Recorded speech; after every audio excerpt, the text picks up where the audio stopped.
as offspring turns into adversary.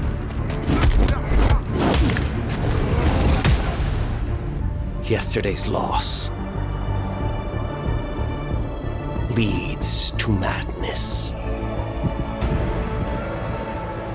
Got a great friend here with me today for our review of Injustice 2. This is Behrudi. You can find him on his own channel talking about all kinds of cool esports things, but he's been diving into Injustice 2 like crazy. And what do you think, my friend? Are you a fan? We're going to get into Injustice 2. I'm so honored to be here, first of all. I even put on my EP uniform. Oh, you did? Yes. Just for this, you know what? I'm not wearing my plaid today. We screwed everything up.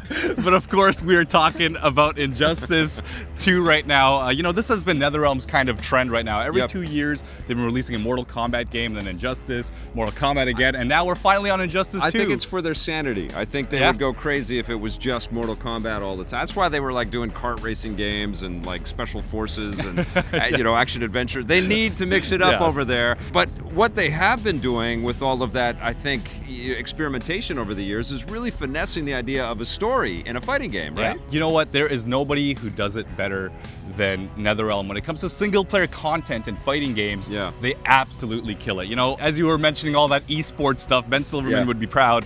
But Sport day. It's sport day. But I'm a hardcore fighting game player, and I love to dissect fighting games. But when I kind of take a step back and I look at what NetherRealm offers and the single-player features they bring, they are setting the bar for fighting games. Even Street Fighter tried to copy a story mode like theirs. They didn't really succeed as well.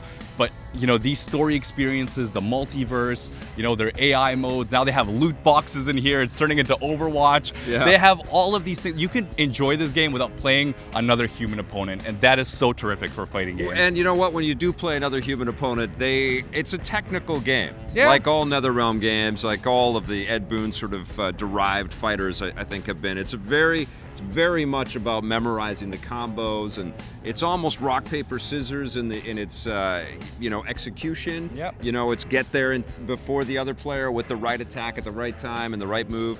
And I love these fighters as well. And the big reason why I love Injustice obviously is the DC fan service. But I have always sort of preferred the fighting style of something like a Street Fighter or a Soul Calibur or a Tekken, which to me feels a little more like you're making it up as you go along, a little bit less about sort of note-for-note memorization and more about improvisation, which I think is what the other fighters kind of provide a little bit more of. Yeah, you totally said it best. I even remember way back you were talking about Street Fighter at one point, and you talked about the Zen-like movement that Street Fighter has, of just how it feels so fluid.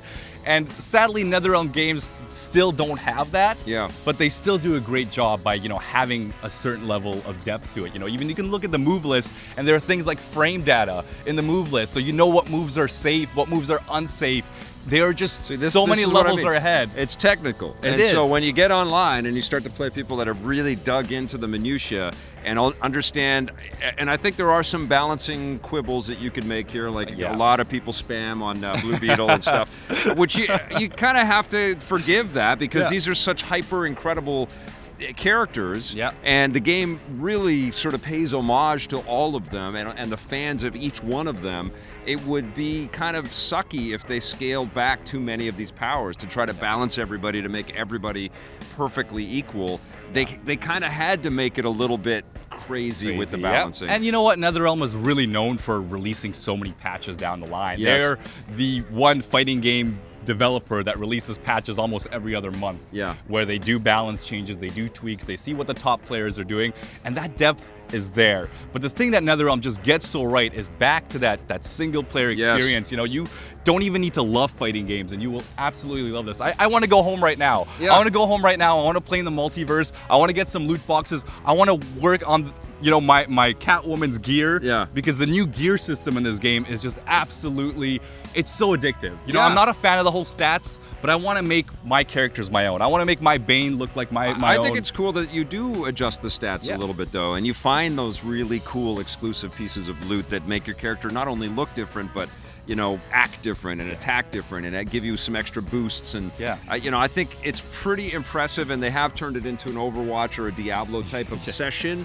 which is incredible. And I think it's part of the compulsive inclusion of this game that is going to be its secret sauce. It's got the DC kind of branding all over it, and the characters that we know and love in a million varietals, which is really incredible, because that multiverse thing, they really hang their hat on that. And it's amazing. This is a great conceit, and anybody that's been watching The Flash this year kind of understands all of these different dimensional leaps that we can take with these characters, and these different versions of these characters will pop up, and some of them are, sly homages to characters we may have seen in the comics. Some of them are completely brand new custom creations, but it's never not fresh, you know? It's always like, wow, man, this is so cool that we can go in all these directions. When we're finished, I'll tear the scarab from his body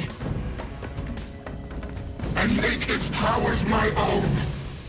So let's get back a little bit to the single-player experience that we were talking so highly about. What did you think, as a DC fan yourself, what did you think of the story of Injustice 2? I was riveted. I was absolutely blown away. I mean, they take some big risks. Now, I got a chance to play the game a little bit early, and they only gave me the first chapter, but there was something so shocking that happened from a character that we know and love, especially me, that he does something that's just unbelievable right out of the gate. I wonder who you're talking about. And my hands just went up in the air. I went, oh my God! But I was so hooked right from there. And then, the beautiful thing that they've done with the story mode here, and they've done that with the Mortal Kombat games recently, is you bounce from character to character, and they kind of, it's a sly training ground, and also a sly, smorgasbord of all of the awesome that's on display. Taste a little of this, taste a little of this. So suddenly you start recognizing, like, Swamp Thing turned out to be an amazing character. He's kind of turned into the DC's Groot in a way, with his giant sort of tree branch arms and things that pop out of them. And I also loved Black Canary. I thought she was killer in this, and Aquaman was amazing in the first Injustice game, and they had to kind of accelerate here with that's when I really started to love Aquaman, was actually because of the Injustice games. Ever since I started seeing him in the story, he was just such a badass character, and I feel like NetherRealm did a great job with that. I still kind of, I give NetherRealm a lot of slack for sometimes their animations look a little janky, and things just aren't as fluid. Sometimes their facial animations have gotten a lot better since the last game alone. And it does look amazing. Like, it's amazing to see this on a 4K screen with that HDR popping up and everything. It's like, oh my God, color black. But they are a little over accentuated with some of the facial expressions and some of the animations. It feels like crazy high theater in a way, but really true to the source and the vibe of DC books, even though this is a completely kind of different universe than the film universe or the TV universe or even some of the recent comic universes. It's its own thing, but it still has enough clever hooks to all of this lore that we're familiar with, And they're tying it into the movies now. The multiverse is getting Wonder Woman costumes. Who knows what other costumes we're going to get. I know they'll do a CW pack. Of course. Yeah, absolutely. They have to. So, Vic, you're the big DC fan. What do you think of Injustice 2? This is incredible. This is one of we're having an epic year. I don't know if anybody understands how incredible 2017 is for video games, but this is another one of the best games of the year. And if you're a DC fanboy like myself, you are going to be in heaven. I was like tearing up when Green Lantern and Atrocitus met, and the ring almost go. It was just so powerful. Such an incredible game, and that multiverse is going to keep you busy forever. Excellent game. 9.5 from me. Vic, you're too much of a DC fan. I'm going to give it an 8.5 out of 10. It's a fair score. If you're a fighting game fan, you got to go get this one.